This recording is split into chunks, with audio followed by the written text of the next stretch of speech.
Récemment sur GLTV, nous avons fait un point d'essayer d'améliorer les habitudes de travail des élèves de Gabriel Dumont. On a fait ça avec des entretiens avec M. Ladrouze où on vous a montré les affiches créées par l'équipe de réussite de Gabriel Dumont. Aujourd'hui, on commence une série d'entretiens avec des élèves qui vous donnent des suggestions sur comment mieux se concentrer en classe et comment bien réussir à l'école secondaire. Voici la première partie de ces entretiens-là. Bonjour Firas. Bonjour Dylan. Bonjour Jasmine. Bonjour Dylan. Salut. L'année prochaine, après l'école secondaire, qu'est-ce que tu vas faire? L'année prochaine, je vais aller lire. Je m'en vais à l'université. Je vais aller à l'université. Pour aller à l'université, il faut avoir assez bonnes notes.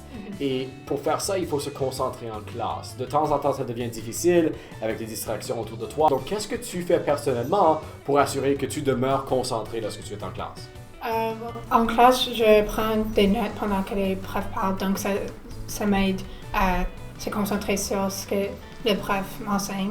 Et autre que ça, c'est juste m'assurer que j'écoute parce que je n'aime pas être à la maison et ne savoir pas qu'est-ce que j'ai appris en classe. En classe, j'utilise des outils de fidget pour me garder concentrée, mais les années plus récentes, j'ai trouvé surtout poser des questions en classe m'aide à rester engagée. Si je suis partie de la conversation, je trouve que je suis beaucoup plus concentrée. Premièrement, la première journée de la classe, je me suis assis comme dans le premier rang.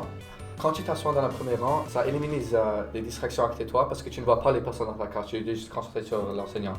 Alors juste éliminer les distractions, par exemple, mettre mon téléphone sur mute ou des choses comme ça, mais et aussi prendre des notes. Prendre des notes, ça aide beaucoup parce que si tu es en train d'écrire, tu ne vas pas être fatigué. Pour aller à l'université, tu as besoin de bonnes notes. Et pour avoir ces bonnes notes-là, il faut faire bien sur les tests. Oui. Quand tu dois mémoriser des choses, quelle stratégie utilises-tu afin d'avoir du succès? Alors pour bien réussir sur les tests, c'est juste la répétition. Alors, quand tu vas à la maison, essaie de répéter les questions que tu as fait en classe, répéter les étapes que ton enseignant t'a montré en classe.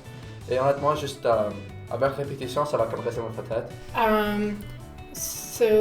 J'ai l'air de moi quand le test va être. Si c'est comme une semaine de maintenant, j'essaie d'étudier à chaque soir. Au dernier semestre, je devais mémoriser beaucoup de formules pour la trigonométrie et j'ai trouvé que pour moi, c'était surtout écrire les formules. Pour moi, j'essaie de comprendre le plus que possible, alors les utiliser et savoir pourquoi j'utilise chaque formule m'aide beaucoup. C'était un vrai plaisir de parler avec ces élèves-là au sujet des stratégies qu'ils utilisent afin de bien réussir en salle de classe et de rester concentrés. On espère que si vous avez aidé, on aura plus d'entretiens demain, donc restez avec nous sur GLTV.